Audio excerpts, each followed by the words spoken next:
Ladies and gentlemen, thank you for standing by. Welcome to the Freeport McMoRan fourth quarter earnings conference call. At this time, all participants are in a listen-only mode. Later, we will conduct a question-and-answer session. If you wish to ask a question during the Q&A session, press star 1 on your touch-tone phone. If you require assistance during the conference, please press star 0. I would now like to turn the conference over to Ms. Kathleen Quirk, Executive Vice President and Chief Financial Officer. Please go ahead, ma'am. Thank you, and welcome to the Freeport McMoRan fourth quarter 2019 earnings conference call. Our results were released earlier this morning, and a copy of the press release and slides for today's call are available on our website at FCX.com. Our conference call today is being broadcast live on the Internet, and anyone may listen to the call by accessing our website homepage and clicking on the webcast link for the conference call.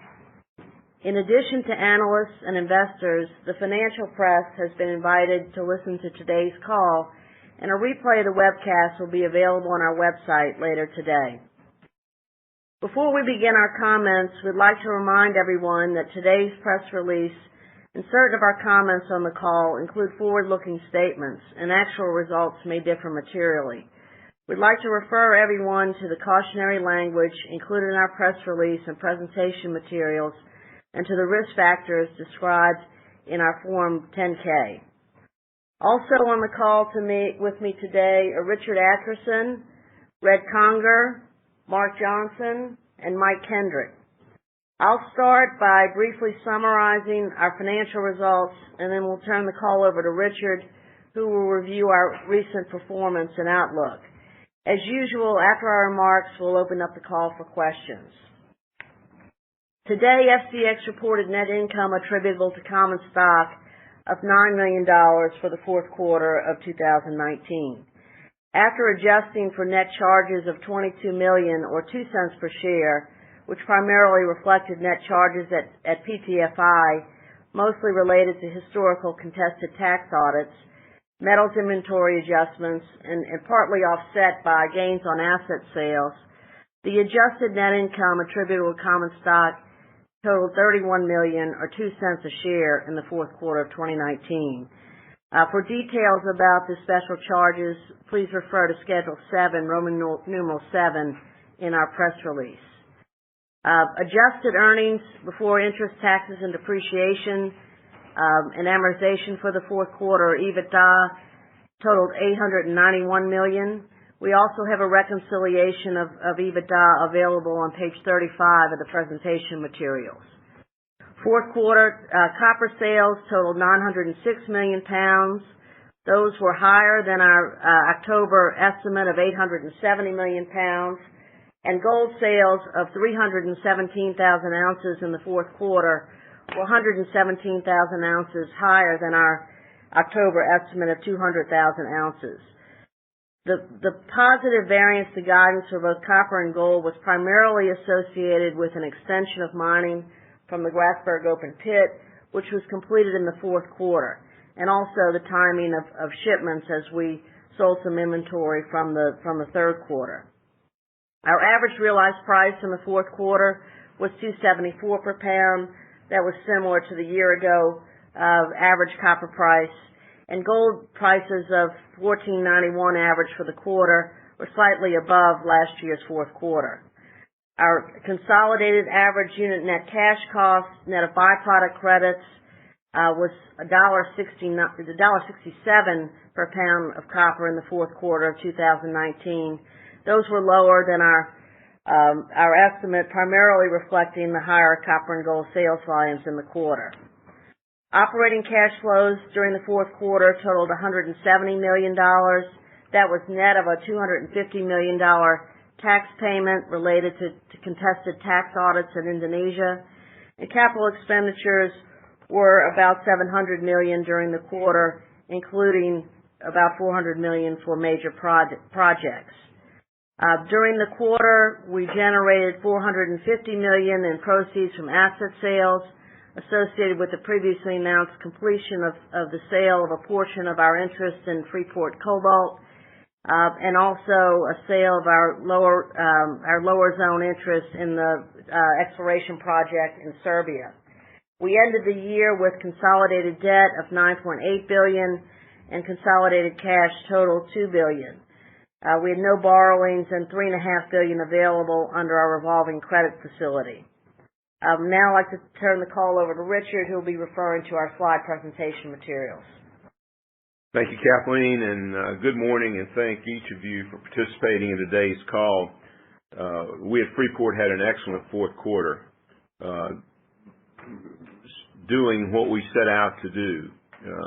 During these period of time, execution is our battle call, and that's exactly what we did. We executed.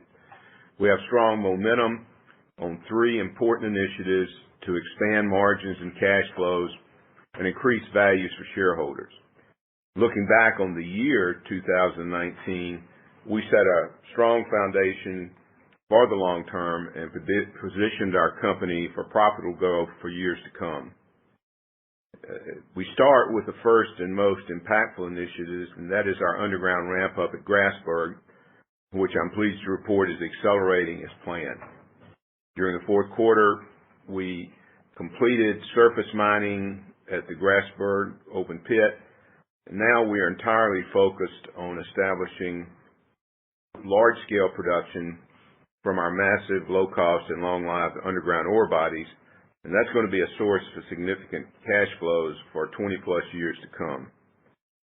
We benefit from the substantial development and infrastructure that is already being completed.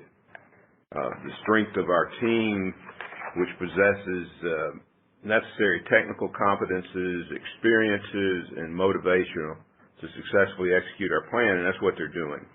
The positive production results in 2019 is enhancing our previously existing confidence for our ramp-up schedule, and we've talked before, we're in a show-me stage for ourselves and for our investors, and that's what we've done. We're showing people that we're doing what we set out to do. The designs of the Grasberg Block Cave and the Deep MLZ mine are world-class. We are using our mining experience that we've had over our 40-year history of underground mining to enhance infrastructure construction. We're using new technology, autonomous loaders and remote control equipment. We've made advances in ground support techniques, undercut blasting, and cave management. And we're going to continue to take advantage of these improved technologies as we go forward.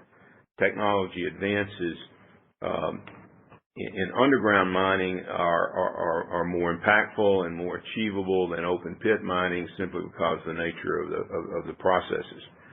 We were successful in meeting or exceeding important milestones during the year, and I'll review that in more detail in a moment. Second initiative is the commissioning of a new mine in Arizona, Lone Star. We will be commencing production in this year, in 2020. The project is on track, about 75% complete, within budget. We have great experiences and track record in working in Arizona. Notably, we have the support of the communities near this mine, and that's important when you look at the issues people face in Arizona and around the world in developing new mines. The economics of this investment is really attractive. It will provide a source of long-term cash flow with low-risk growth opportunities. Exploration of this ore body continues to be positive, both with respect to an expanding oxide resource and as we look into the future with a very large sulfide resource, which has the potential of making this a keystone mine, a Tier 1 asset in the global mining industry. The third value driver relates to our innovation program, really focusing on enhancing productivity, expanding markets without spending a lot of capital. During 2019, we took our experience that we had working with our Baghdad mine and initiated a series of projects throughout our American portfolio of mines using new technology, machine learning, more data-driven, interactive, and cross-function operating structure, bringing all of our skills in those areas within our company together Our experience has demonstrated these tools allow us to work our existing assets harder, unlock bottlenecks, and improve overall performance. Early results are positive. We're prioritizing initiatives now to implement these on a larger scale. We have begun to incorporate these initiatives, these projects, into our plans, and currently are expecting to achieve 200 million pounds of annual production, incremental production by 2022, emphasizing again with very low capital. Each of these three initiatives are well advanced. They're all largely with our own control and provide a clear path for higher cash flows and value creation. Slide 4.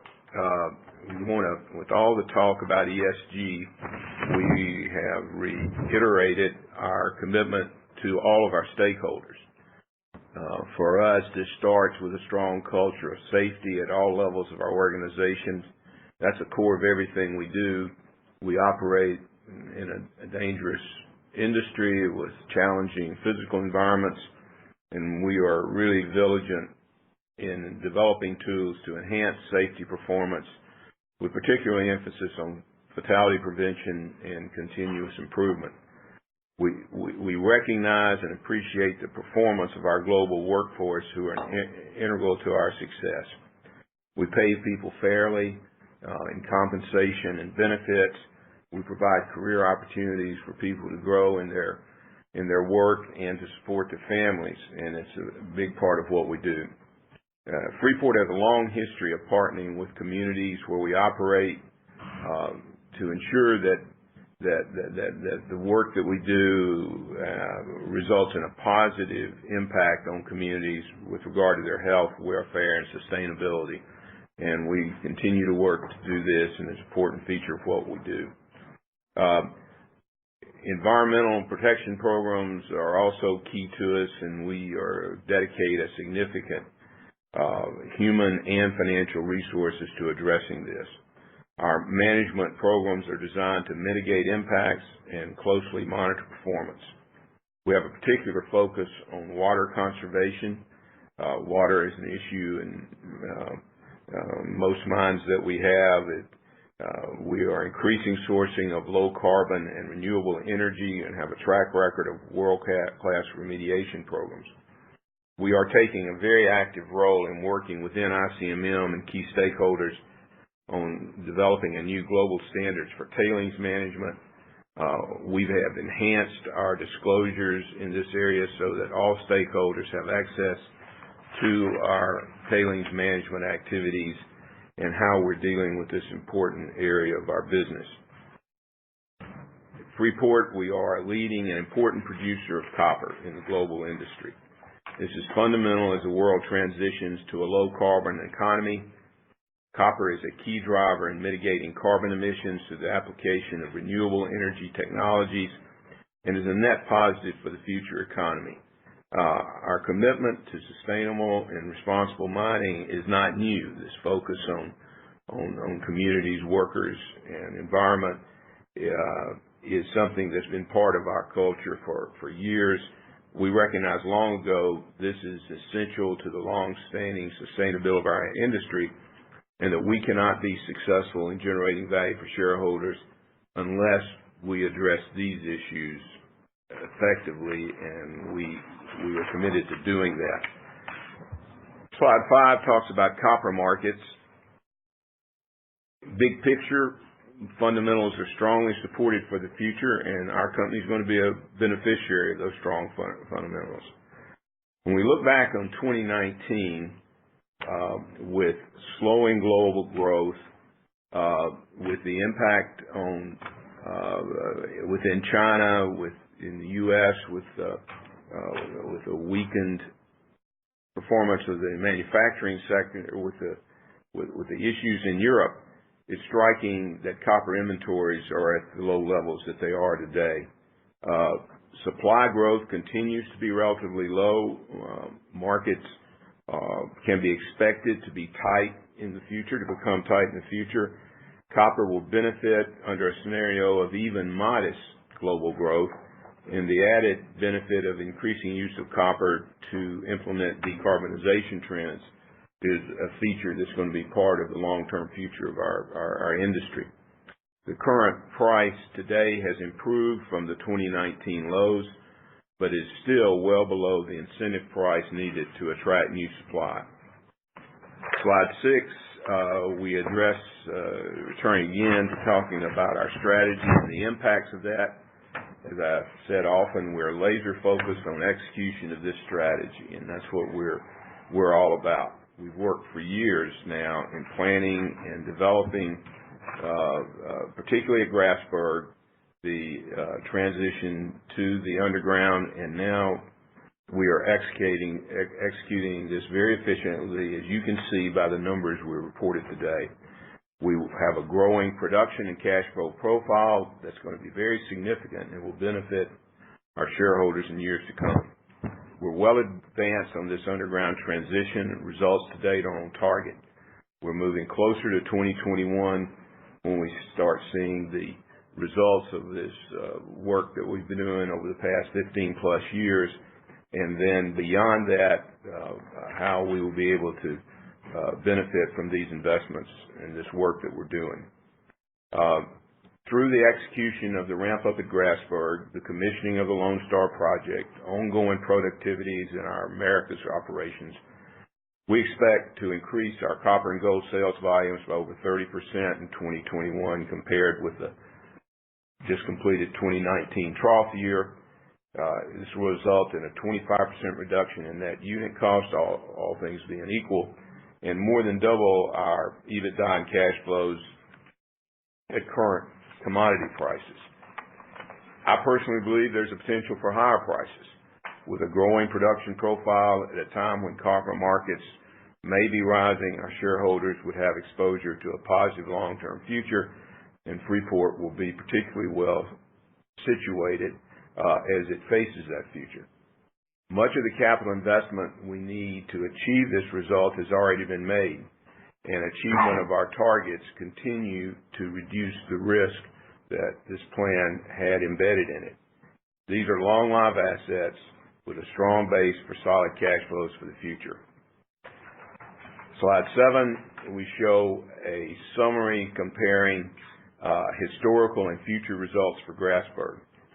The Grasberg district in Indonesia and Papua, where we have operated since the early 1970s, is one of the world's largest and most valuable mining districts historically.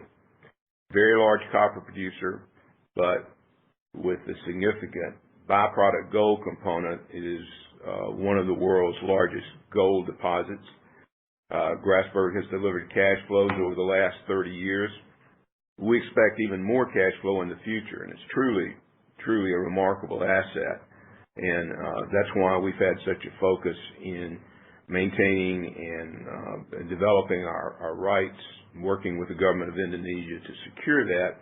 We've had a year now since we achieved the new structure, and it's working very effectively. The picture at the top left is a picture of the open pit in December. We have now completed mining from the surface, so the pit is no longer being mined, and it's quite a remarkable picture. Our Mark and his team did a great job in extending the life of the pit. We had to do this in a cautious way because of the future interaction of the block cave mining underneath the pit, same ore body, just to be mined from the surface, and we had to make sure that we could not expose our people or the ore body to risk when this interaction begins to occur. We did this safely. Were able to produce longer than we anticipated going into the beginning of the year. And just stepping back at this, I look at this picture. I have a picture in my office of the Grasberg pit every year since it started production, and it starts with a snapshot that I took in 1988 at the exploration site, and then to see this pit completed. Since 1990, PTFI has produced 33 billion pounds of copper, 53 million ounces of gold from the Grasberg district, and generated $100 billion in gross revenues. During this period of time, we moved 5 billion tons of material. both ore and waste, to process about 1.8 billion tons of ore. As I've said, we're now totally focused on establishing large-scale production from the underground. And we're a leader, have been for years, in block cave mining, decades of experience dating back to the early 1980s at PTFI. The Grasberg Block Cave, which represents about 50% of our underground reserves, is the very same ore body mined from the pit, but the block cave method will allow us to mine more profitably than continuing from our surface. In block cave, the ore collapses under gravity. There's no stripping or mine waste. As we show in our slide, we only have to mine 1/3 of the material that we had to mine historically and produce more copper in the underground era. Mining 1.8 billion tons of ore will be lower cost than mining 5.2 billion tons of ore. The gross revenues associated with these reserves to be produced over the next 20 years or so at $3 copper and $1,500 gold would approximate $150 billion, approximately 50% more than we produced over the last 30 years. Developing the infrastructure for this scale of operations was our biggest challenge. We've essentially done that. We still have to add, we're building some additional crushers, some additional power. We'll make some mill modifications, but the infrastructure has been done. Now we're mining, and the mining will be in different phases of this. It's not just one mine or two mines, and it's of a scale that's consistent with what we've done in the past. We have met the biggest challenges of doing this, and now we're just doing what we've done in the past, essentially. Our reserves are reported only through 2041, which is the termination date of our existing agreement with the government. The resource goes beyond that, and I expect that Freeport will continue to be involved beyond 2041. So with the block caving, we had this multi-year investment period that began in 2003. More than 2/3 of the underground development meters of our largest mines have been achieved. We invested in infrastructure, state-of-the-art, autonomous underground rail system. Most of the capital costs for the Grasberg Block Cave and Deep MLZ are behind us. Slide 8 shows the underground milestones we achieved in 2019. Fourth quarter combined ore production from the Grasberg Block Cave and the Deep MLZ was higher than our forecasts, averaging 26,000 tons per day for the quarter. We exited 2019 at a combined rate of 33,000 tons a day.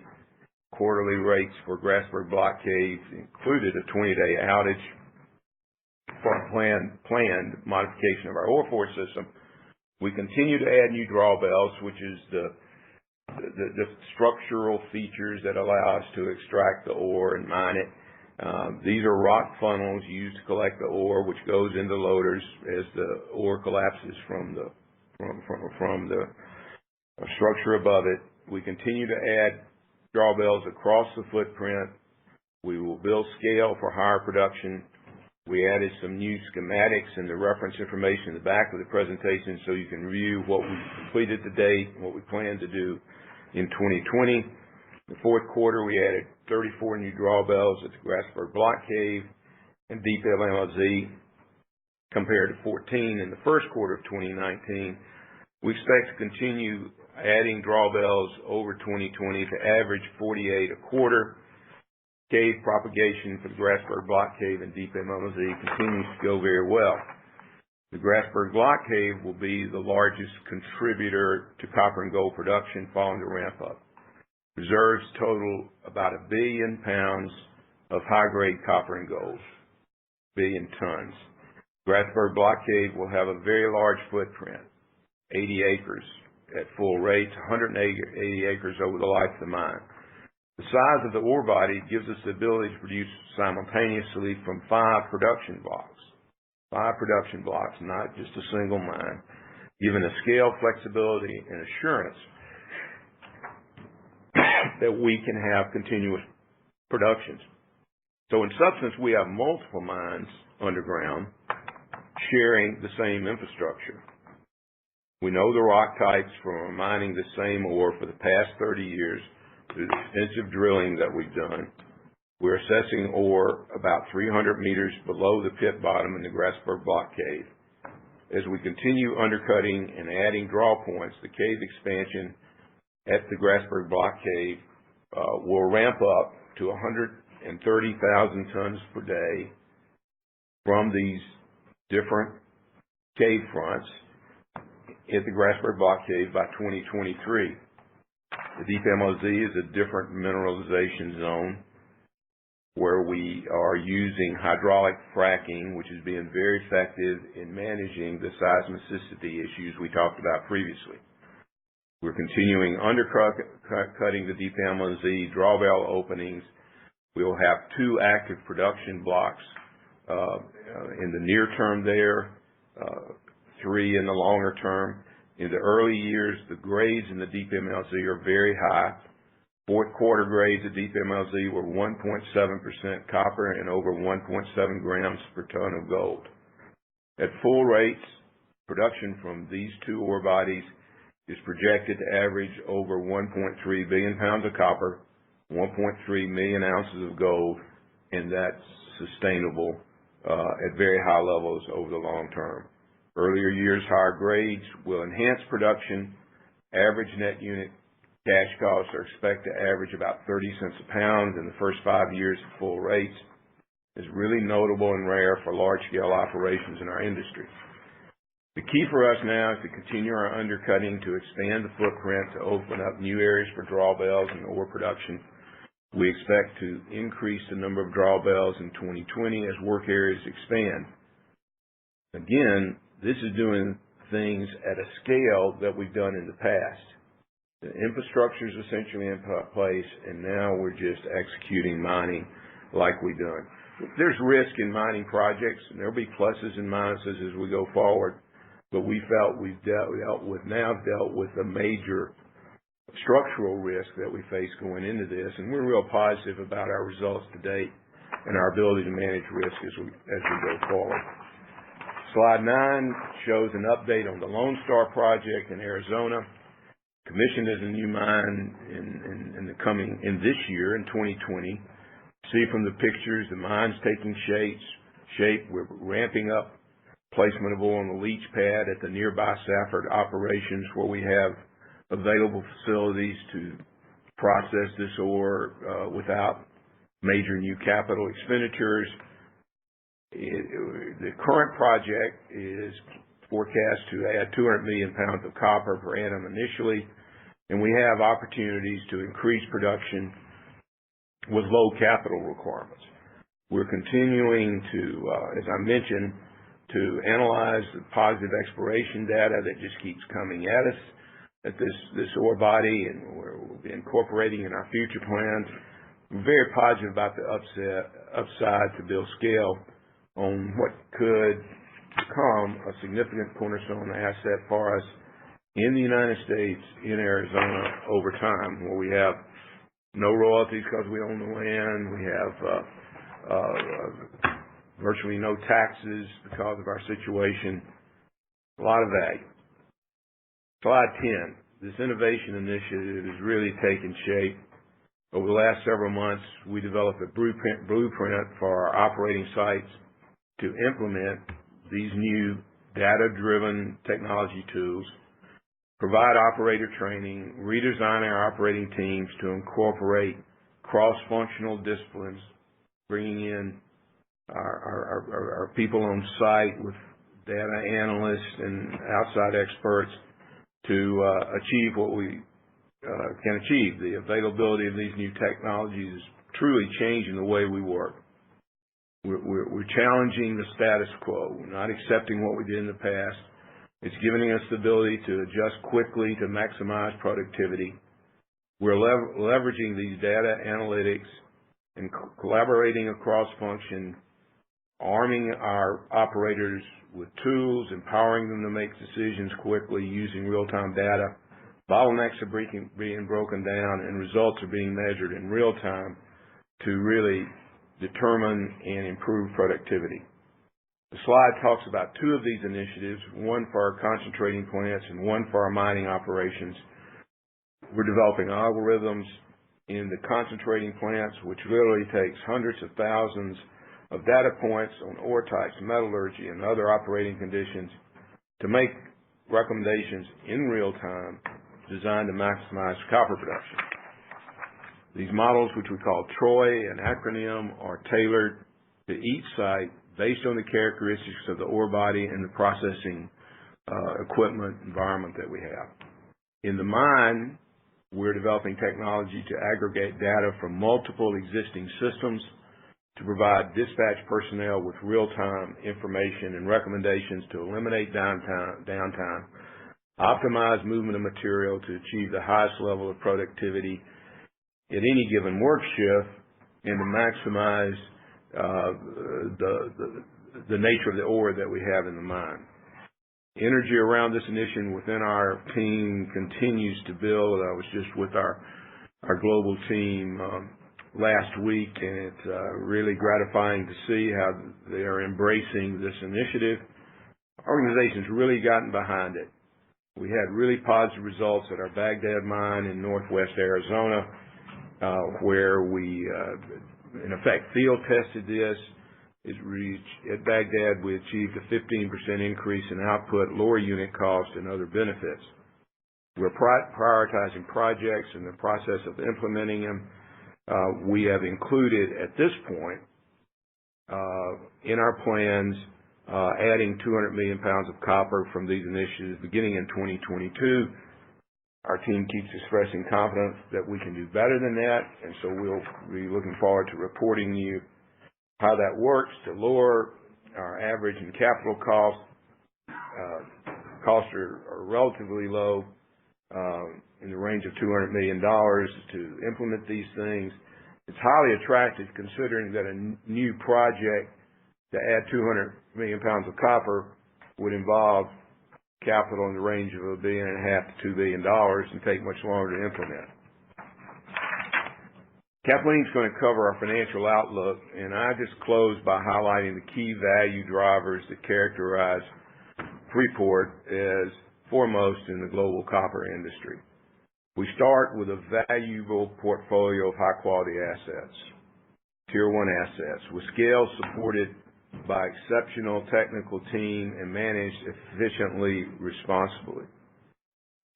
We operate all the mines that we have interest in, and that gives us a powerful ability to lever experiences, allocate resources, people, and deal with supply chain issues.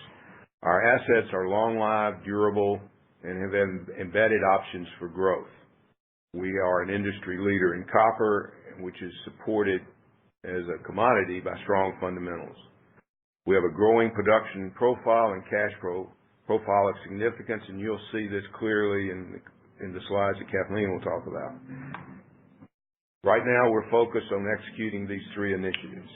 We'll have a future that'll give us an opportunity to consider a number of alternatives as we go forward, including investing in a disciplined way on growing our undeveloped resources. Collectively, these positive attributes provide us with strong financial outlook and fundamental value. We're gaining real momentum, I think, as you can see by the data we're reporting today, to achieve our objectives. I want to repeat again, we're clearly focused on executing our plans in an effective way. We now have a clear path of generating a meaningful increase in revenues, earnings, and cash flow, and I personally look forward to reporting to you on our ongoing progress. Thank you. Kathleen? Thank you, Richard. And I'm going to start on slide 13 and take you through how all these initiatives translate into improving cash flow and value for our shareholders. We've summarized on slide 13 our consolidated sales outlook for the periods 2020 through 2022. And you can see here the 30% growth in copper sales between 2019 and 2021 that Richard referred to previously. This equates to an increase of about 1 billion pounds of copper, which which results in incremental revenues totaling $2.8 billion at today's copper price. The volumes that are coming in, the growth volumes that are coming in are at a very low incremental cost, which results in a sizable increase in our EBITDA and cash flows, as you'll see modeled in a moment. For 2020, we're projecting 3.5 billion pounds of copper sales. That's in line with our previous estimates. The increase of 200 million pounds between 2019 and 2020 primarily reflects increases in North America and Indonesia, partly offset by lower grades in South America. In 2021, we're projecting sales of 4.3 billion pounds of copper as output in Indonesia returns to more historical levels. And we've also included a projected benefit of an incremental 100 million pounds of copper in 2021 and 200 million pounds of copper in 2022 associated with the Americas Innovation and Productivity Initiatives that Red is leading and Richard talked about a few minutes ago. We show 2022 volumes growing to 4.6 billion pounds of copper. For gold, we also expect sales to rise as we ramp up the underground at Grasberg. As we talked about, our sales in 2019 our gold sales exceeded our forecast, and in the fourth quarter were about 100,000 ounces higher than what we expected going into the quarter. For the outlook, we made some small model revisions in our latest forecast, but the estimates are pretty close to our previous estimates, with gold volume forecast at 800,000 ounces in 2020, growing to 1.4 million ounces in 2021 and 1.7 million ounces in 2022. Sales of molybdenum are expected to be in the 90 million pound range as we go forward, but we do have additional capacity that we can produce if market conditions warrant. Moving to the next slide, on slide 14, we show our projected 2020 volumes by quarter for your reference.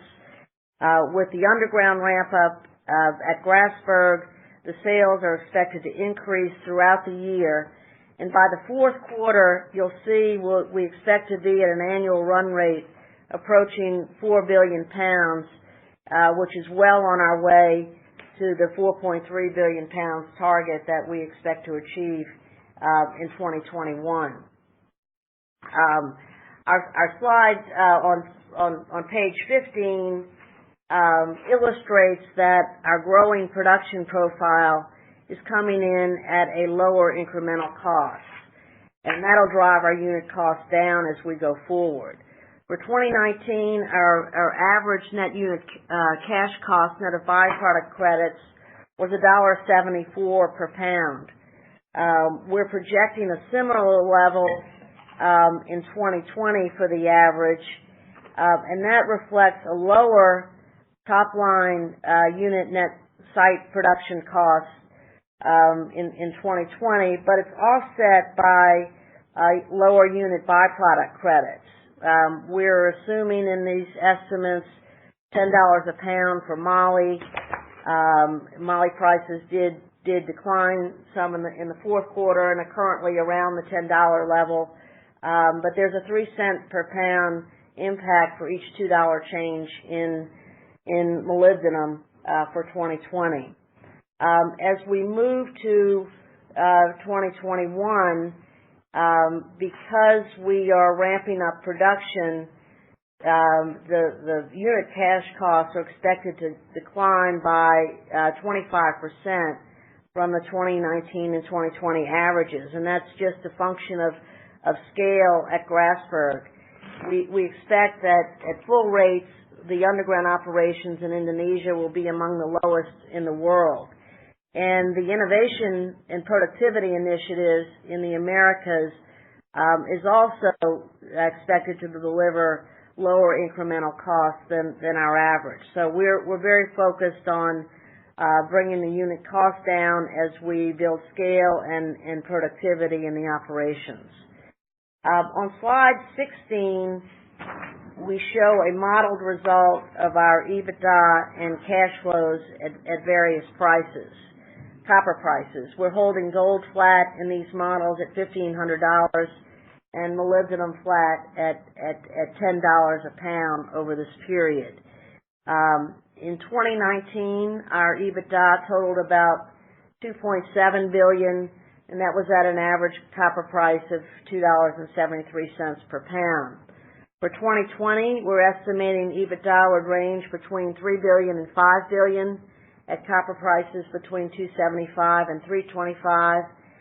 And notably, and this is where the leverage of the increased volumes come in, at the average of 2021 and 2022, EBITDA would grow to $6.5 billion to $8.5 billion using the same price range.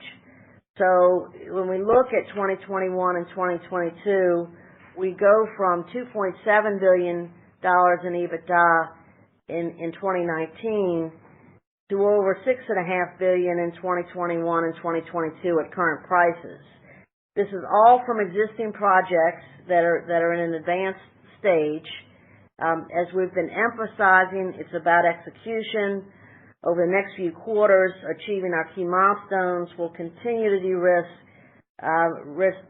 the plan. We have a similar story for operating cash flows, net of our cash taxes and interest.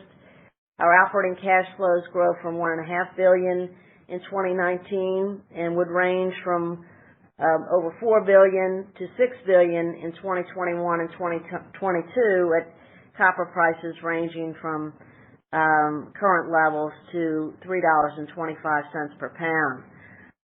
As our cash flow grows, we're going to be very disciplined about capital spending to target increased returns to shareholders as we complete the transition at Grasberg. Slide 17 shows our capital expenditures for 2019 and projected spend for 2020 and 2021. Capital expenditures total $2.65 billion for 2019 and are expected to total $2.8 billion in 2020.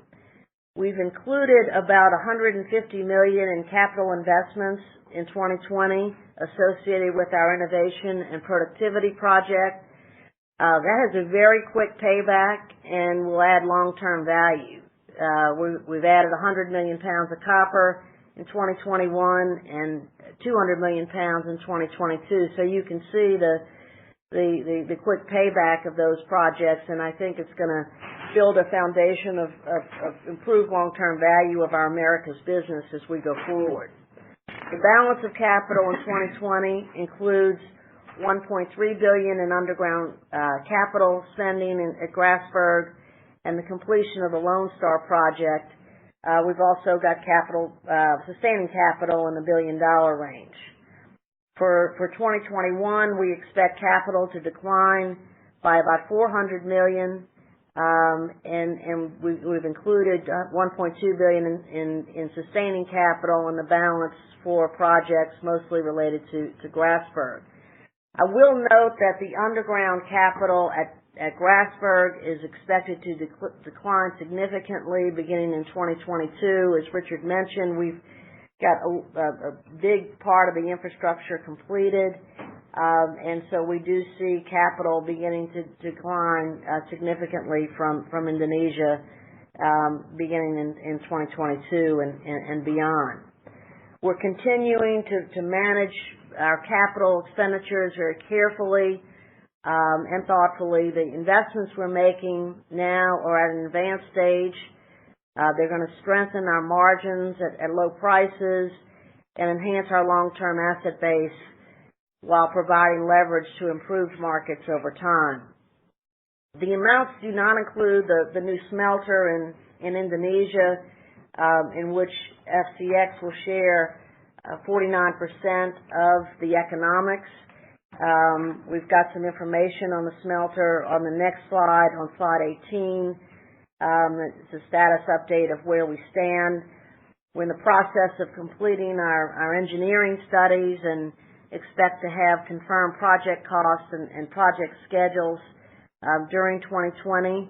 The preliminary capital cost estimate on a 100% basis approximates $3 billion for this project, with capital estimated to be in the $500 million range for 2020. We're in the process of making the necessary improvements to the ground at the land site in East Java, Indonesia. We've also made very good progress on our financing discussions. They're at an advanced stage with a syndicate of banks, and we expect the bank facility will be available during 2020 to fund the capital over time as it's required. We're planning for the financing to be made at PTFI without recourse to FCX, and for the new facility to be drawn as needed to offset cash outlays for the smelter. And so we do not expect the dividends out of PTFI to be burdened by smelter development capital during the construction period. We've included a chart at the bottom of this slide to show the after-tax cost of the debt service, and you'll see here that in this example we show an amortization of the capital cost spread over the life of the existing reserves. The initial financing will be shorter term, but can be refinanced, and this illustrates what the cost of it is over the remaining 20-plus year life of reserve. But the net impact on FCX's equity share is about $88 million per year. We're also showing here that as part of the smelter development, we will be phasing out the export duty that PTFI currently pays. It's currently 5%, and as that is phased out, the savings average over the life of the mine is a similar amount, or almost $80 million. So we've got, the cost here, but also the benefit of reducing the phasing out the export duty. We also will have the benefit of having operating costs at the smelter, which should be very competitive compared to global TC and RC markets. Turning to slide 19, we're just summarizing here where we are from a debt position, net debt position. We ended 2019 with just below $8 billion in net debt. We've got a strong balance sheet, a good liquidity position. We have $2 billion in cash and an undrawn credit facility. So strong liquidity, and we do not have significant maturities until 2022. And in closing, before we take your questions, we just want to reiterate where we are in terms of establishing the necessary production we need to grow our revenues and cash flows. We're very positive about the financial outlook. The initiatives that we have in place are advancing in line with the expectations, and we're focused on continuing to hit the milestones in 2020, executing effectively and delivering on these plans. So those will all translate into a substantial growth in revenues, margins, and free cash flows as we go forward. So we appreciate the attention, and now, operator, would like to open the call for questions. Ladies and gentlemen, we will now begin the question and answer session. If you wish to ask a question, press star 1 on your touch-tone phone. If your question has been answered or you wish to remove yourself from the queue, please press the pound key. If you are using a speakerphone, please pick up your handset before pressing the numbers. One moment, please, for our first question. Our first question comes from the line of Alex Hacking with Citi. Good morning, Richard and Kathleen, and thanks for the question. I have a couple of questions on South America, if that's okay. Firstly, on Cerro Verde. It looks like costs will be going up this year. Is that primarily due to grade decline? And how should we think about that going forward? I think you're mining around 0.35% today, which I think is around where reserve grade is. So how should we think about that going forward? Second question, your JV partner at El Abra, Codelco, has announced, cuts to their CapEx budgets going forward. Does that affect El Abra in any way, or you're thinking about the future of El Abra? Thank you. Thanks, Alex. Alex, it's Kathleen. The grades in Cerro Verde were about 0.36 in 2019. We're expecting that to be about 0.33 in 2020, and are not expecting in the near term further decline. But what we are doing is ramping up the concentrator there. We've got it's already producing 10% above where it was originally designed, but Red and the team have identified opportunities to increase the concentrating rate to 420,000 tons a day, and that would be the biggest concentrator in the world. We expect that to start coming in 2021. So we've got, relatively flat grades at 0.33%, but very large scale, and these efficiency initiatives are going to help Cerro Verde. The ones that Richard was referring to about the mine-related initiative, the Chloe project, that's being piloted at Cerro Verde. So we're really, really positive about Cerro Verde to continue to try to improve efficiency of its mining rate to feed the big mill that it has there. On El Abra, we're not anticipating any changes with the partnership we have with Codelco. We work very closely with them on the expansion opportunities. At El Abra, we're really focused on continuing to optimize what we have. We're currently looking at evaluating the expansion project, but not looking to pull any trigger on that right now. So we have some substantial time with the existing operation to consider what's next.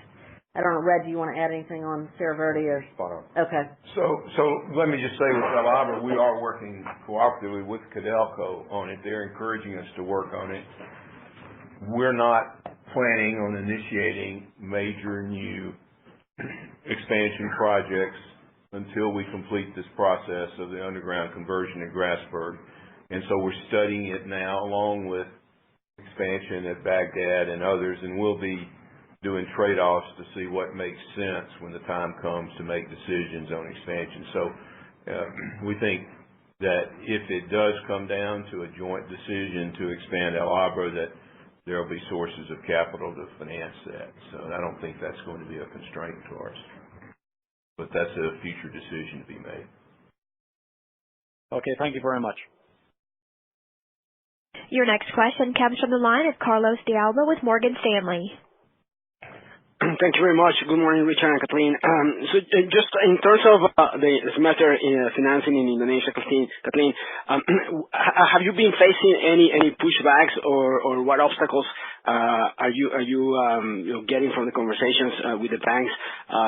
When do you really think during this year that you can wrap this issue for good, so your company can move on and investors can feel more confident where the money is going to come from and at what rates? And then if I may ask Richard or Kathleen, do you have an early sense of the potential CapEx estimate for the oxide expansion at Lone Star? And when do you think you can be ready to make a decision? Thank you. Carlos, the answer to your first question is we are in an advanced stage of discussions with a group of banks. We have been for several months. We are very close to having the $3 billion in commitments raised, and so we do expect the facility to be in place in time to fund the capital. We haven't been spending that much capital on it. Most of the work to date has been on ground improvement and we're doing the engineering studies right now. So, but we do expect that the bank facility will be in place in 2020 ahead of when it's needed to fund the $500 million that we're talking about estimate for 2020. There really hasn't been pushback. There's strong interest in PT Freeport Indonesia. PTFI does not have existing debt. The banks like the strong sponsorship of our partner Inalum and FCX, and so there hasn't been pushback on it. Yeah, to say it's contrary to pushback. There is a very positive reception in the banking community to participate in this. So it's it's because, as Kathleen says, PTF has no debt. The banks like to do business with Freeport. They like to do business with Inalum. They like to do business with the government of Indonesia. So we have a positive reception for that. With respect to Lone Star, we're focused right now on getting this initial project up and running. As I said, production commences this year, and we're analyzing exploration data to make decisions on where to go from that. So it's a work in progress on the future right now, both for an oxide expansion and ultimately I'm confident we'll do a sulfide project there, but that's all a work in progress. But there is capacity at Safford in the tank house there to do more than the 200, and so there could be some low capital mining equipment related things to raise the production at Lone Star. So incremental expansions, I think, will come in at a very cheap capital cost. So we have some flexibility there. Great. Thank you very much. All the best. All right. Thank you. Your next question comes from the line of Lucas Pipes with B. Riley FBR. Hey, good morning, everyone. Hey, Lucas. I wanted to take a closer look at 2022 production. So on slide 13, you show growth through 2022, and there's about 300 million pounds of growth versus in 2022 versus 2021, and then you have the 200 million pounds from the efficiency drive, and then on slide 31 you show also 300 million pounds of growth from Indonesia. So in short, should we be thinking about the efficiency drive offsetting depletion, and if so, where would we be seeing that depletion in 2022? Thank you. It just varies, Lucas. We've got some higher grades in 2021 than we have in 2022. So it's not necessarily depletion. It's just we do have some variability in grades, principally in North America. So 2021 we benefit from having some higher grades compared to 2020 and compared to 2022. But most of the growth is coming from Indonesia that year. But we've also been able to offset this lower grade in 2022 with the efficiency impacts. That's helpful. Thank you for that. And then I wanted to ask about kind of the CapEx outlook past 2021. I think you mentioned in your prepared remarks, Kathleen, that Indonesian spending should be dropping substantially. But can you elaborate what would be in kind of a ballpark for the two major buckets with mining and then major projects beyond 2021 specifically? Thank you. Well, I think we mentioned the Indonesia development capital for underground is averaging about $1 billion a year. That in 2020 it's a bit higher than that, but by 2022 it's well below that average, probably half that average, and then starts to decline as we go forward. So that's when you see the capital really really falling off is after 2022. We have projected very low capital for underground development. We've obviously invested a lot in the past, but we're at the peak now, and it's declining. That's very helpful. I appreciate it. Thank you.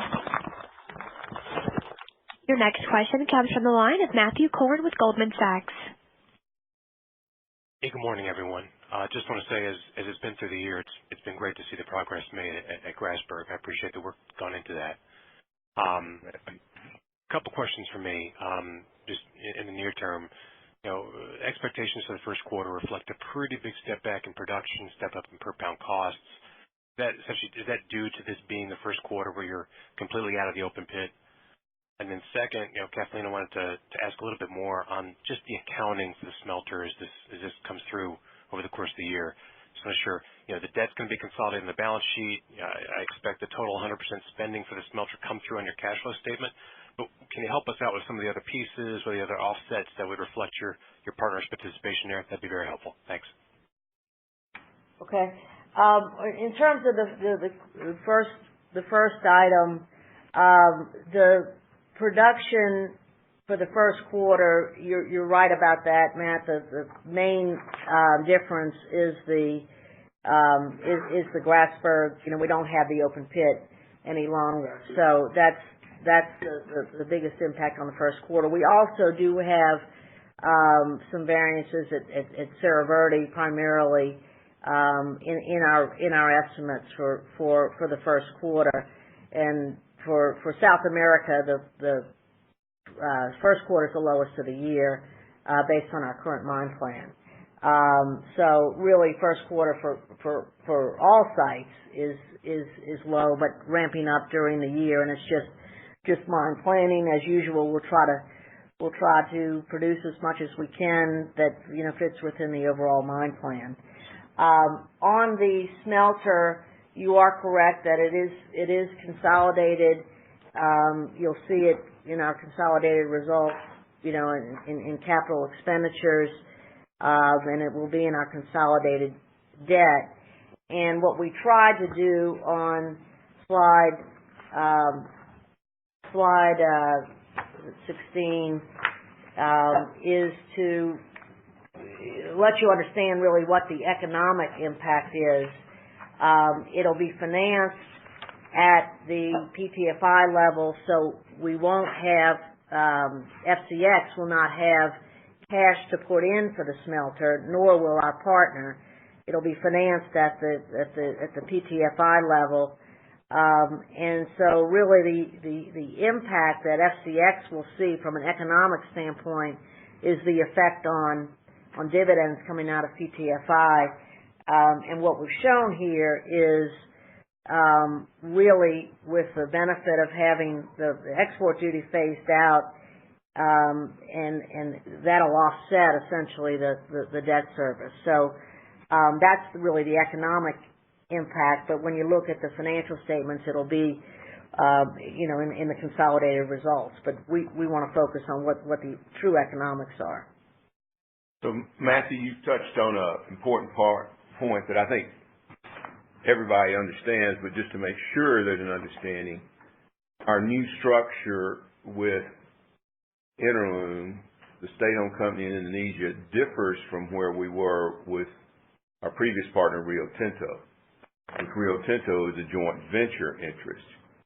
Now there's the entity PTFI, which has two shareholders, Interloom 51%,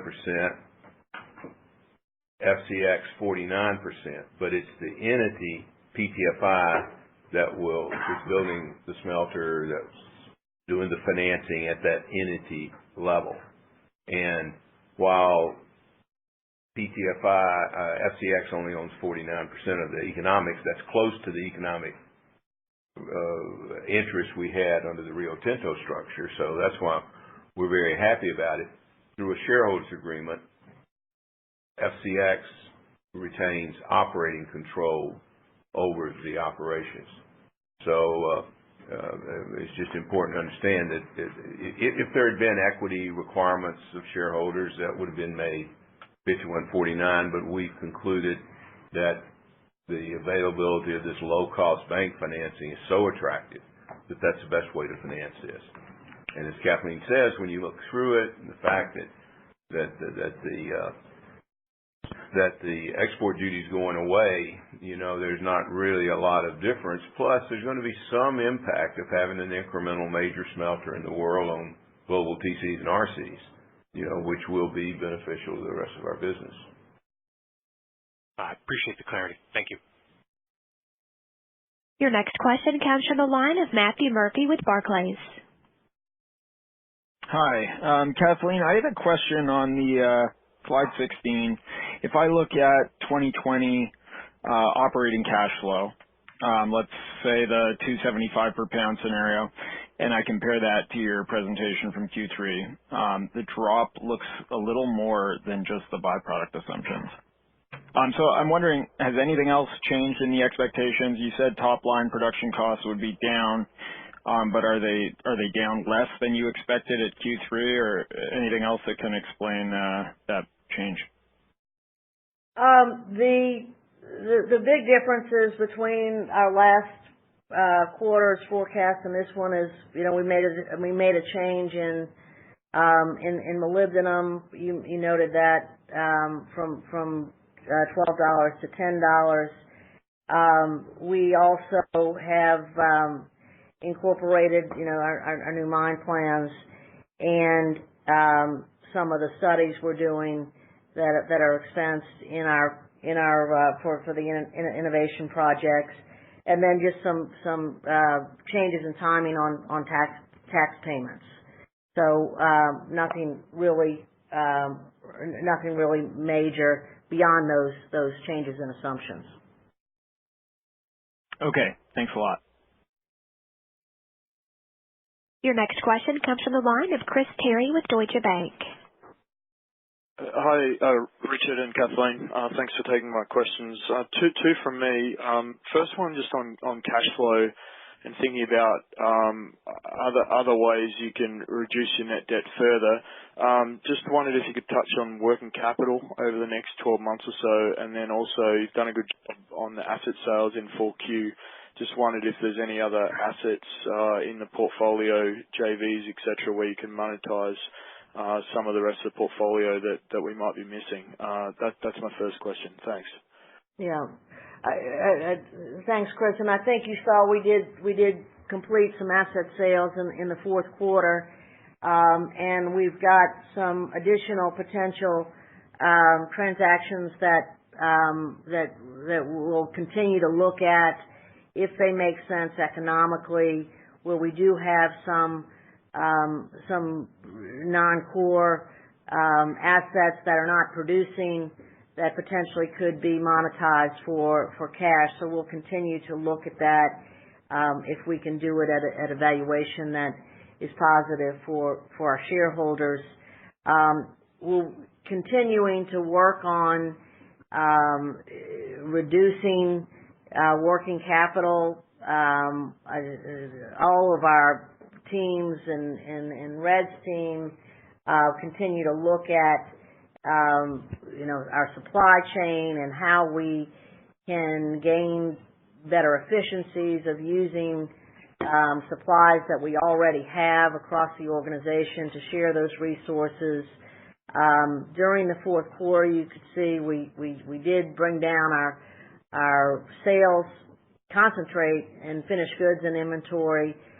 We'll continue to try to focus on doing that, but that's an area of focus as all of us are focused on this transition period and really trying to conserve cash as much as possible, so that as we go into the improved outlook, we can be in a position to begin returning more cash to shareholders. Okay, thanks for that. And then my other question just relates to CapEx as well. I know that you've gone through that on a number of the other questions, but I just wanted to touch on, so the smelter total $3.5 billion in 2020. Would we expect sort of an even split of $800 roughly for the other three years to go out to 2023? We are in the process of getting final engineering done and project schedules. So we don't have at this point an exact estimate of capital costs. I would expect, just based on our preliminary estimates, that the capital in 2021 would be slightly above the average you just talked about, and in 2023 be slightly below. I think most of the capital will be spread between 2021 and 2022, but that's, I think for your modeling purposes, what you have is probably pretty close.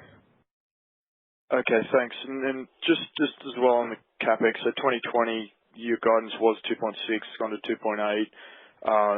Is that just a timing issue against 2021, 2022, or is there something that moved there in terms of the buckets? Thanks. Well, most of the increase, we've got $150 million in our 2020 plan for this productivity initiative, which is adding 100 million pounds of copper in 2021 and 200 in 2022. So when you look at the capex, you also have to consider how much, production we're adding in the near term. So it's got a very quick payback. Okay, that's it from me. All the best, guys. Thanks. Thank you. Your next question comes from the line of Orest Wowkodaw with Scotiabank. Hi, good morning. Just wanted to again return back to unit costs. I've been a bit surprised about just the upward trend that we've seen in both North America and South America. And in your guidance of, I guess, about $1.30 a pound for 2021, does that assume that unit costs continue kind of in North America, South America around that $1.90 to $2 mark? We do show some slight benefit in that period in North and South America beginning in 2021. The one thing that just to keep in mind that we've been doing in recent years is increasing our mining rate, which is going to set us up for better production, more flexible production in the future. And so what you've seen, in 2018, 2019 is a big increase in our mining rate from where we took it down after, the market change in 2016. So we've been building back the mining rate. That's going to give us better long-term value and more consistent performance as we go forward. But we're not projecting increases like we've had in recent years. And in fact, these productivity initiatives, the volumes are coming in at lower incremental costs. So we do expect to have that trend reversed as we look into 2021.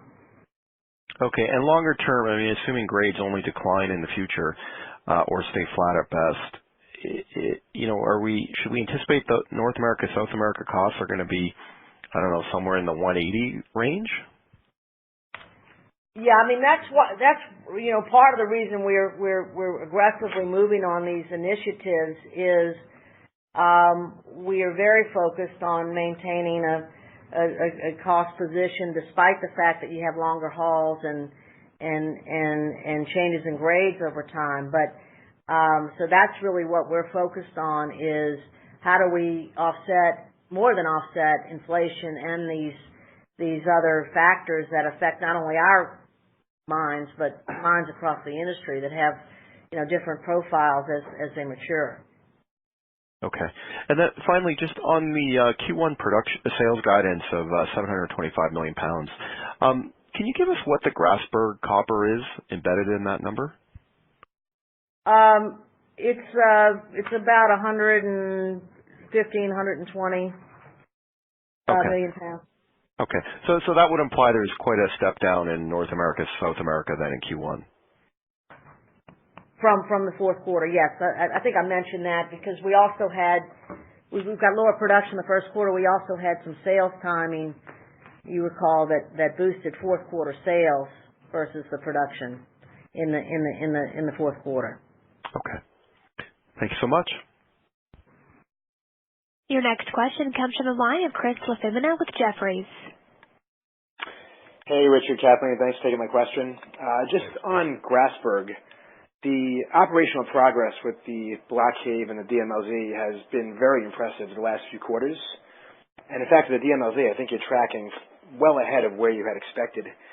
If you think about, I guess there's a lot of scale and complexity to these projects, a lot of moving parts, but in terms of the risks now going forward, do you feel like most of the risk in those projects is largely behind us and you have, very high level of confidence around the ramp up there? And what really are the key risks going forward now? I mean, the caving is working, the hydraulic fracking is working. Is it just a matter of making these things bigger and ramping them up, or are there any other kind of critical paths that you need to get through before you can confidently say that, we've achieved success with these projects? So I think I did say that when you step back and look at where we were as we were looking forward for this, and we've been looking forward for this ever since the mid-'90s when we developed the plans for the ultimate pit design in the Grasberg pit. I mean, we were thinking about where to go, and over time the resource just got bigger and bigger and bigger. The big issue for us was developing this infrastructure, and that is largely behind us. I mean, we've got some crushers to complete that we're constructing now, some power, looking at a mill improvement. But the fundamental, we're developing some visuals. If you could see this thing, it is incredible. I mean, the sheer size of the adits and the crushers and this ore train and all of these things, that was a real big risk thing going into this. That's essentially behind us. Now we're opening up these drawbells and propagating caves, and it's done in sections, and so each one of those are of a scale that's not larger than what we've done in the past in mining, the DOZ, the IOZ, DOZ, and so forth. So there's ongoing things to deal with. There'll be different kinds of ground conditions we have to face. But what's going to be so great about this is that we'll have flexibility in going from one of these phases to another as we deal with it. So mining always has its risk, and I don't want anyone to sit here and say that we don't, but I got to tell you, the big risk associated with this underground development, in my opinion, Mark, I think you'll agree with this, right? Yeah. Are behind us. So it's now a question, it's more of an operating thing now. It's more of operations, and that's what we've been so good at over time. The one thing I'd add there, too, just this Mark Johnson, is there's nothing unique with the equipment we're adding. It's more of the same. Our manpower levels at the underground stay flat. So we kind of transition people from development roles into operating roles. So from a training and recruiting standpoint, we're well positioned right now. So as Richard said, it's more of the same. These mine areas are opening up. It's much like a pushback in an open pit. As you add pushbacks, you have more work areas. We're adding more production blocks, more cave fronts, and it just provides that room for all the additional drawbell construction. So, in Deep MLZ, still the seismicity is something we watch very closely. With the hydrofracking area, all the tools that we've applied are mitigating those quite well. We're very confident there. We're well positioned to be able to continue to do that. It's going to be one of our units of operation throughout the Deep MLZ. In GBC, it's just, as Kathleen had mentioned before, it's the same ore body. The grades are trending well. The mine grades relative to what we thought. So, we believe every month, every quarter, we're getting better positioned. Much of those risks, much of the challenges are behind us. And there's another factor that, as I think about it in response to your question,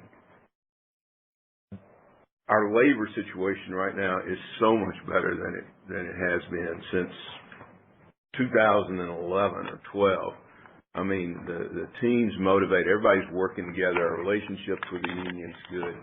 our relationships with the government is much improved. And so there were a lot of these issues that had an impact over time in what we were doing. When we had strikes and blockages and all those sorts, that's not part of our situation now, and we don't anticipate it being part of the situation going forward. So just a lot. We just all have this great feeling about the way things are going here, and it's a lot of things coming together, getting this work done, but also settling down with the government, developing good relationships with the workforce. Security situation's been good, although security in Papua continues to be a concern of the government. But in our area, security's been good, and so it's we're just moving along, and it's moving in a very positive direction. Well, congratulations on the progress. Sounds like a good time for a site visit.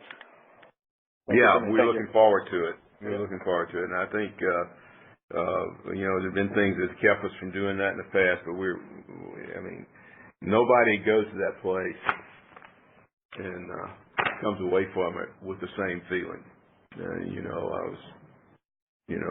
was visiting with JS in London LME week, and even though they're out of it, he just kept talking over and over about what a fabulous operation it is and engineering accomplishment. So it's we look forward to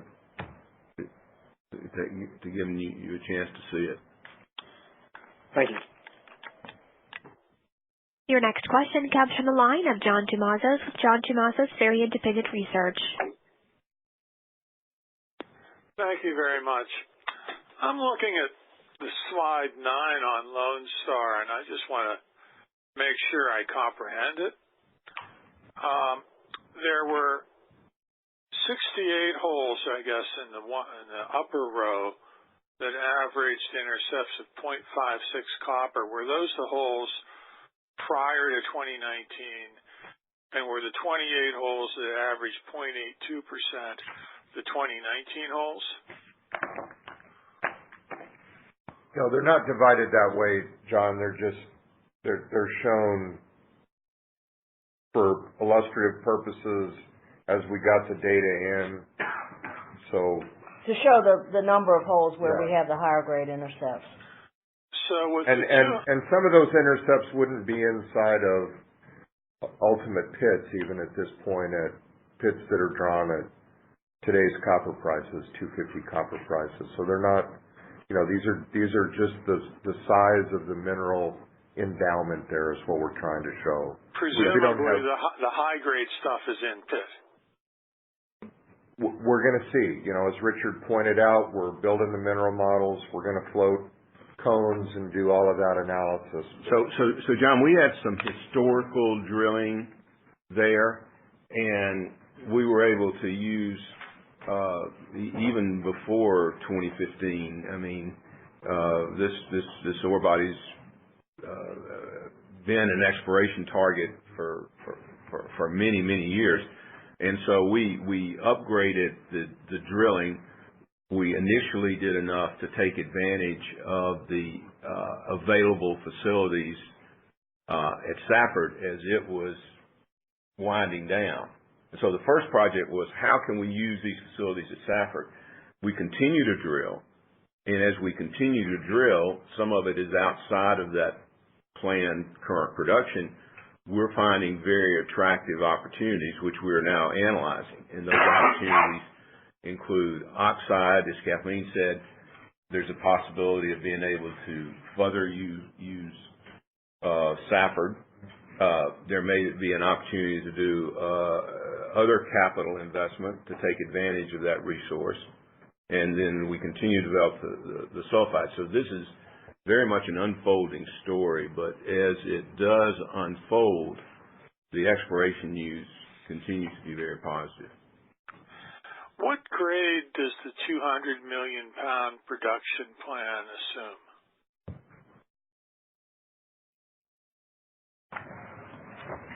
I have to look that up. We're shuffling through paper. Yeah. We'll find that for you.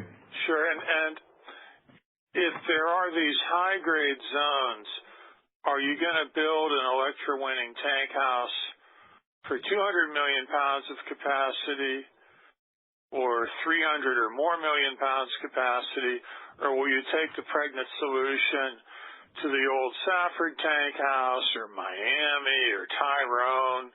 It sounds like some of these ores are almost like having a twin, because it has some of the ore has twice as much copper as other ores.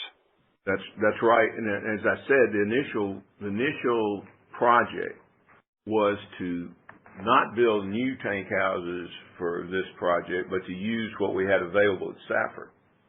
And there's still excess capacity at Safford, which would allow us to expand the current project.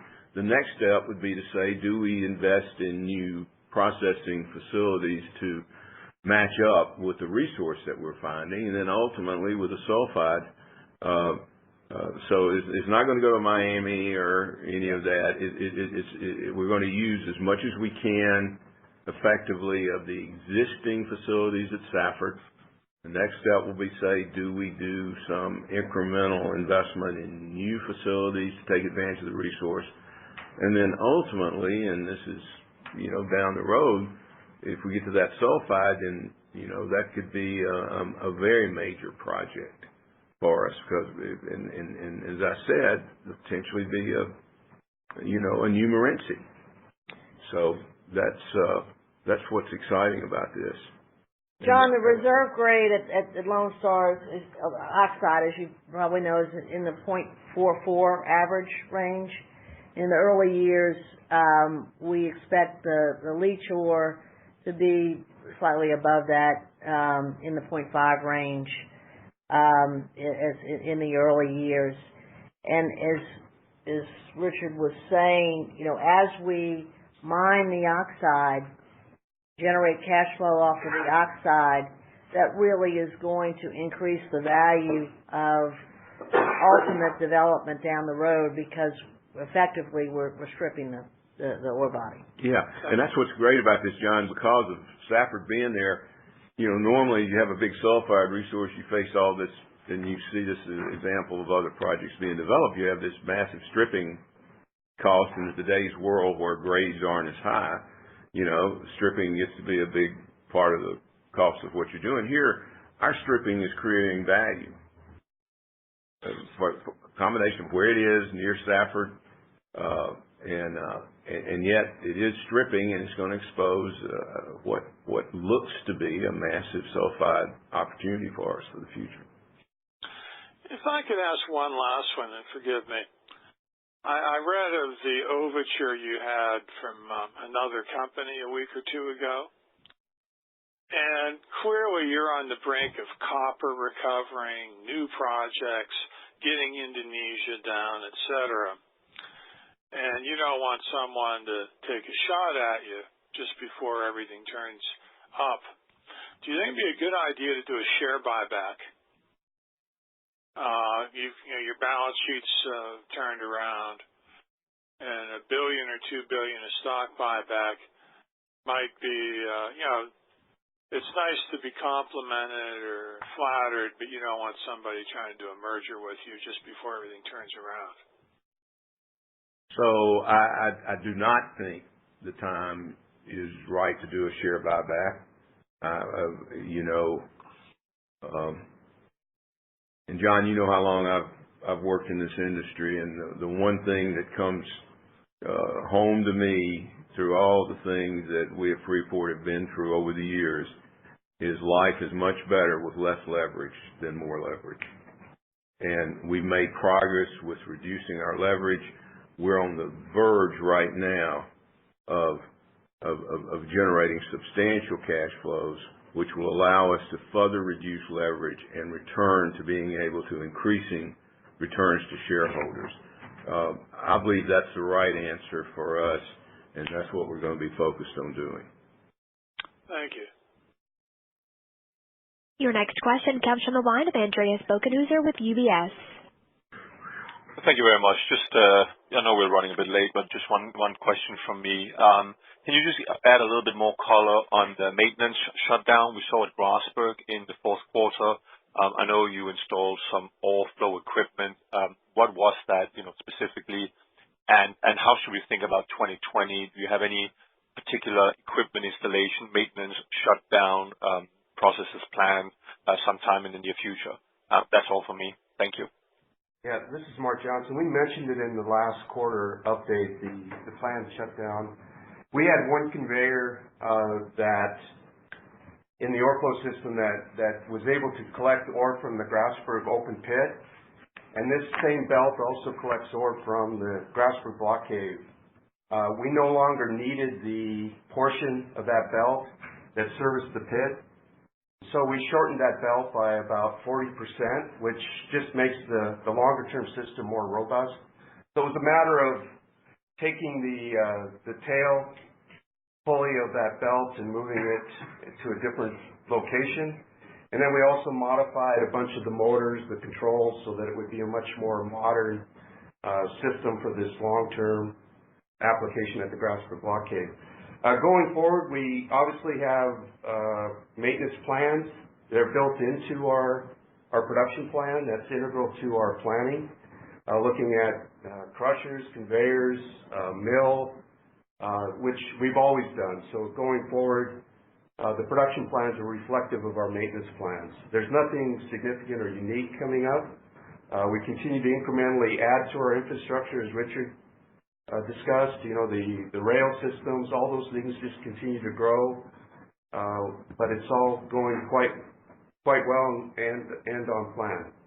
So, stepping back, we just had this conversation with Mark. You know, what's going to be key for us to meet these production plans? And Mark, don't let me get way out ahead of myself here, but we don't see that as mining.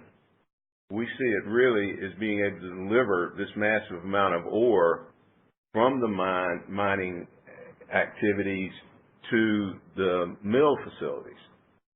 And this is not, I mean, we benefit by gravity here. We're developing these mines horizontally and not vertically, and so it's not terribly complicated. But what it does require you to do is make sure you stick with these maintenance programs, and because if you don't stick with the maintenance programs, you're going to have unplanned issues, and that's a lot more complicated. So throughout the whole system, there's this constant deal of planned maintenance, programs, and we are really, our Americas team's supporting our operations out there to make sure that we have our arms around this, because that's what we need to manage to ensure that the ore that we can mine, and mining is got its complications, but we're real confident about that, but making sure we don't get hamstrung by the fact that we're moving this massive amount of ore, and that our systems are well maintained and operated to allow us to do it. That is very clear. Thank you very much for the clarification. Your next question comes from the line of Jatinder Goel with Exane BNP Paribas. Hi, good morning. Thank you for taking questions. Couple more from my side, please. Firstly, on these productivity enhancement projects, you mentioned $150 million included in current year's CapEx guidance. Are you able to give a number for 2021 that's included in your current 2021 CapEx guidance? And is that the only spend that you need to do to keep 200 million pounds of production run rate, or would you still need to spend more beyond 2021 as well? Second question on moly. You're still using $13 price for 2021 cost guidance, but you've taken your production guidance down and you're using $10 for this year. So just trying to square that, you do seem to have spare capacity in the system, and $13 looks like a good price. How do I reconcile lowered volumes but still using $13 for 2021 cost guidance, please? Thank you. Yeah, we don't have much capital in 2021 for the productivity initiatives. The total was $200 million, and $150 million of that is in 2020. We spent some in 2019, and we'll have some in 2021.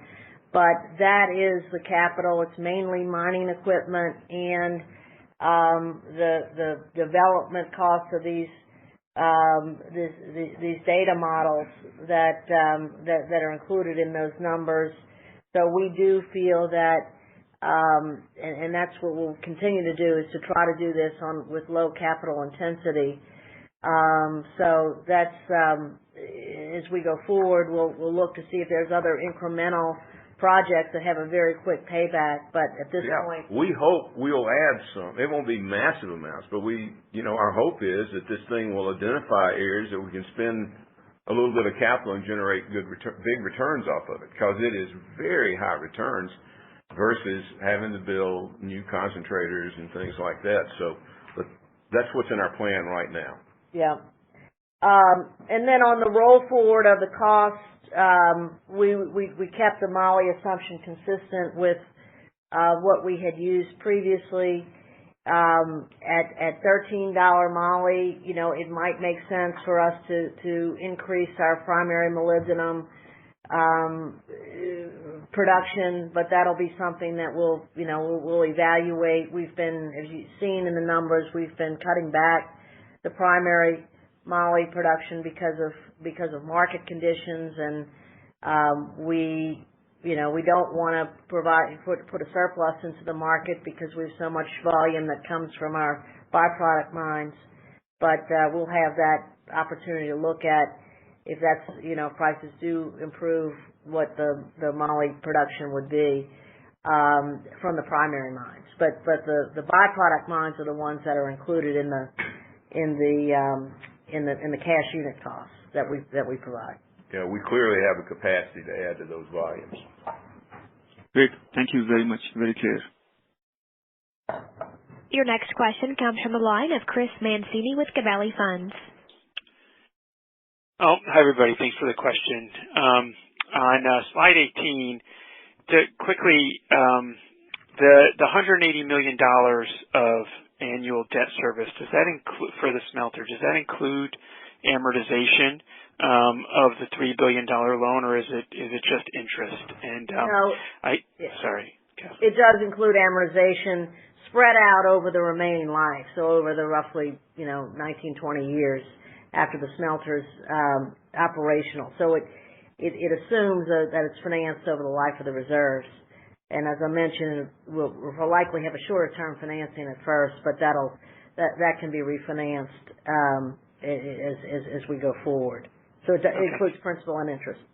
Okay, thanks. And do you expect any return from the actual investment? So meaning, like once the smelter's built, if we were to include any profitability from the smelter, can we subtract that from the 180 in terms of what the ultimate kind of cost of the smelter is?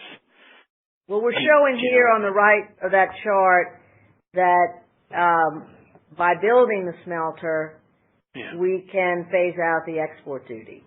Okay, right. So that offsets essentially this principal and interest. But other benefits that we get from the smelter: one, we got an extension of our mine rights through 2041. Two, we expect that once the smelter is operational, smelter cash costs generally are below 20 cents a pound. In fact, our Atlantic Copper operations were well below 20 cents a pound in 2019, compared to market rates, in the 25 cents a pound range on average. So you'll have some margin depending on TCRCs. But as Richard pointed out earlier, we also get a benefit to the rest of our operations in Cerro Verde and the Americas that, with this capacity, it'll likely bring down market TCRC rates, and that'll benefit our other operations that are paying market rates for treatment charges. Right. Okay. Right. So you won't accept, this won't accept any third party concentrate. It'll be just from Grasberg, and your costs should go down slightly. Your treatment costs, because right now you're shipping around half your concentrate. Right. So the treatment cost should go down a little bit. Correct. Right. Okay. Right. And is that? Sorry. I was just going to say, in terms of returns, our mining projects have much greater returns. But what the point is here is that we are going to be able to offset the capital costs and interest from the smelter and other benefits. Right. Is that cost benefit, that $160 million a year of export duty reduction, is that in your guidance now? Yes. It is. Okay. Okay. Great. Thanks a lot. Our final question will come from the line of Oscar Cabrera with CIBC. Thank you, operator, and good morning, everyone. Last but not least, I hope. Just concentrating two questions, one in production and the other one on CapEx. So Cerro Verde is producing about 1 billion pounds, or produces about 1 billion pounds a year. Your throughput at 420,000 tons per day, about 60,000 tons per day higher than nameplate capacity. So was the plan to keep production at about the 1 billion pounds, or is that declining over the next 5 years, say? So I think, Oscar, you're right. I mean, we're having to offset the grade decline at Cerro Verde, and we are, putting more through the concentrator.